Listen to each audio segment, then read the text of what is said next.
Bonjour, dans cette vidéo je vais continuer à vous parler de la revue de littérature, de la manière dont on peut concevoir la revue de littérature et je vais tout d'abord commenter une diapositive qui figure dans votre document et qui s'intitule « Quelles sources utiles en GRH pour construire la revue de littérature ?» Alors, je vais m'intéresser moi aux sources fondamentales, c'est-à-dire aux sources les plus légitimes. Ce qu'il faut savoir, ce qu'il faut retenir impérativement, c'est qu'il y a une hiérarchie des sources. Toutes les sources ne se valent pas. Toutes les sources ne se valent pas, ça c'est très important de comprendre cela. Donc je vais vous présenter les sources que l'on peut utiliser par ordre d'importance. Je vais donc tout d'abord vous présenter les sources les plus fiables, les plus solides, les plus robustes, et je terminerai par les sources les moins robustes, les plus fragiles. Tout d'abord, les revues scientifiques à comité de lecture. Alors, comme il s'agit d'un master de gestion des ressources humaines, nous sommes avant tout dans le champ des sciences de gestion, et donc je vais tout d'abord vous parler des revues scientifiques à comité de lecture dans le domaine des sciences de gestion et du management. J'ai cité dans mon document de cours un certain nombre de revues qui me semblent très intéressantes. Tout d'abord, la revue de gestion des ressources humaines et également la revue qui s'appelle AGRH. Ce sont deux revues généralistes en GRH, deux revues académiques. On peut trouver des articles en lien avec la GRH tout à fait solides. Autre revue, la revue internationale de psychosociologie et de comportement organisationnel. Là, vous pouvez aussi faire le lien avec le cours de Madame Bouachot. Il y a des articles qui peuvent tout à fait vous intéresser en fonction de votre problématique dans cette revue. La revue négociation, pour les gens qui travailleraient sur les phénomènes de négociation, d'espace de discussion au travail, de communication. La revue française de gestion, qui est la grande revue généraliste en gestion dans l'espace francophone. La revue Gérer et comprendre. La revue Management et avenir. La revue Finance, contrôle, stratégie, pour les gens qui travailleraient sur la dimension management stratégique, ou encore la revue généraliste Management. Voilà, tous les articles que vous trouvez dans ces revues-là, ce sont des sources extrêmement fiables. Vous pouvez également vous adresser, aller voir sur les sites internet des sociétés savantes dans le domaine des sciences de gestion et du management. Je vous ai indiqué dans votre document, sur votre support de cours, l'Association francophone de gestion des ressources humaines. Je vous ai mis le lien internet. Et je vous ai également parlé de l'Association internationale de management stratégique. Vous avez également le lien internet. Mais vous pouvez également lire des choses, des articles dans des revues scientifiques à comité de lecture en sociologie. Je vous indique quelques bonnes revues en sociologie qui peuvent vous intéresser. La revue Sociologie du travail, la revue française de sociologie, la revue qui s'appelle Travail et emploi, qui est la revue du ministère du Travail et de l'Emploi, ou encore Actes de la recherche en sciences sociales. Voilà, ça ce sont de très bonnes revues en sociologie qui peuvent vous intéresser. Là c'est pareil, vous allez trouver des articles qui sont des articles sûrs. Toutes les revues dont je vous parle, ce sont en fait tous les articles que vous allez pouvoir consulter dans ces revues-là, ce sont des revues dites à comité de lecture, parce qu'il y a une évaluation. Tous les articles qui paraissent dans ces revues sont évalués par des rapporteurs, par des experts, sous le sceau de l'anonymat. C'est pour ça que ce sont des sources sûres. Vous pouvez également vous intéresser et lire des articles dans le domaine de la psychologie et de l'ergonomie. L'ergonomie, c'est une discipline qui étudie spécifiquement les conditions de travail. Donc quelqu'un qui travaillerait par exemple sur l'usure professionnelle doit impérativement lire des choses, des articles dans le champ de l'ergonomie. On trouve des revues scientifiques à comité de lecture en psychologie et en ergonomie. J'en ai cité quelques-unes. La revue Activité, la revue Travailler fondée par Christophe Dejour, la revue qui s'appelle Le Travail humain, ou encore la nouvelle revue de psychosociologie. Voilà des revues très intéressantes. Vous pouvez aussi consulter les sites internet de certaines sociétés savantes. Par exemple, comme je l'ai noté dans mon document, dans le champ de l'ergonomie, vous pouvez aller voir ce que produit la Société d'ergonomie de langue française. Toujours dans les revues intéressantes, vous pouvez vous intéresser aux revues scientifiques à comité de lecture dans le champ des sciences de l'éducation. Pour les personnes qui travailleraient sur une problématique en lien avec la formation et le développement des compétences, vous pouvez tout à fait lire deux revues qui me semblent tout à fait intéressantes. Éducation permanente, premièrement, et Travail et apprentissage de l'autre. Et puis enfin, dans la mesure où il y a des liens entre la gestion des ressources humaines et le droit social, vous pouvez également investir des revues scientifiques à comité de lecture dans le domaine juridique, dans le domaine du droit social et du droit du travail. Je citerai deux revues, la revue Droit social ou encore la revue de jurisprudence sociale. Voilà, je vous ai donné un certain nombre de revues dans différentes disciplines, gestion, sociologie, psychologie, ergonomie, sciences de l'éducation, droit social. Tous les articles que vous lisez dans ces revues, ce sont des sources robustes à 100%, il n'y a aucun souci.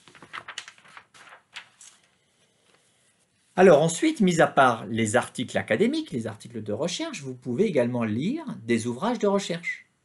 Il existe des ouvrages de recherche individuels, hein, j'en ai fait deux par exemple, dont un ouvrage qui s'appelle Gériatrie, Carrefour des souffrances, qui est sorti en 2021 aux éditions L'Harmattan.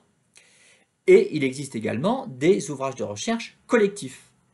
Je vous conseille notamment les ouvrages qui ont été édités aux éditions Vuibert pour les sciences de gestion. Et je vous donne un exemple d'ouvrage collectif, c'est l'Encyclopédie des ressources humaines.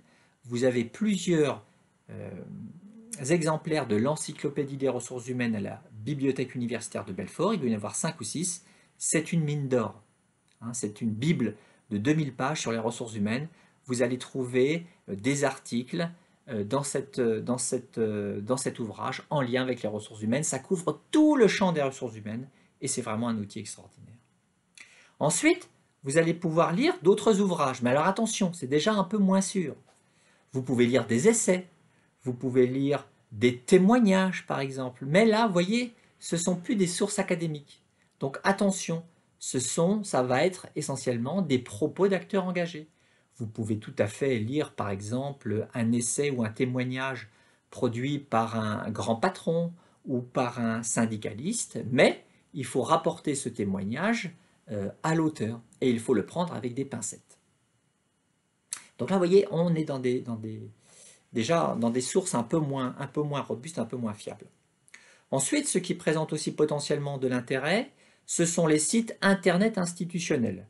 Alors, je vous ai cité le site de la DARES.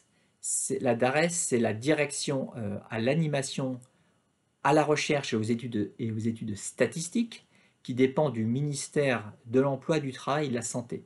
Donc là, vous pouvez avoir des informations tout à fait intéressantes en lien avec tout ce qui concerne l'emploi, le travail, la santé, la négociation sociale.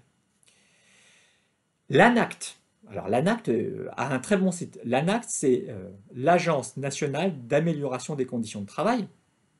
Vous pouvez aller sur le site de l'ANACT, le site internet. Pour les gens qui travailleraient sur les conditions de travail, c'est incontournable. Il faut impérativement aller voir sur le site de l'ANACT. Ensuite, vous pouvez très bien aller sur le site des organisations syndicales de salariés, mais aussi aller faire un tour sur le site internet des organisations syndicales patronales. Il y a aussi des organisations syndicales patronales qui défendent les intérêts des employeurs. Et puis, il y a également les sites des laboratoires de recherche en sciences sociales.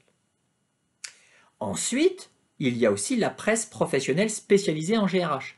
Alors là, ça va être des articles qui peuvent être intéressants, mais qui sont relativement courts. Et donc, ça ne suffit pas. Vous ne pouvez pas vous contenter de lire de la presse professionnelle spécialisée en GRH. Il y a deux revues qui me semblent intéressantes. La revue Liaison sociale tout d'abord, et la revue personnelle. Et puis, j'ajouterai une troisième revue, la revue Entreprise et carrière. Ensuite, j'ai aussi indiqué les sites internet des associations professionnelles en GRH qui, là aussi, vous pouvez aller trouver des informations parfois utiles. Le site de l'ANDRH, l'Association nationale des directeurs et des directrices des ressources humaines, ou encore le GARF. Je vous ai indiqué le site internet du GARF dans mon document. Le GARF, c'est le groupement des acteurs et des responsables de formation pour les personnes qui travailleraient sur le champ de la formation ou du développement des compétences. Ensuite, il y a aussi les grands quotidiens d'information. Vous pouvez lire des articles ou des tribunes de presse, par exemple dans Le Monde, dans Le Figaro, dans Les Échos, dans Libération ou encore dans l'Humanité. Mais attention, il s'agit d'une presse qui n'est pas neutre politiquement. Si j'avais à situer ces grands quotidiens d'information, Le Monde, c'est plutôt centre-gauche. Le Figaro, c'est plutôt de droite. Les Échos, c'est un journal à vocation économique, plutôt de droite.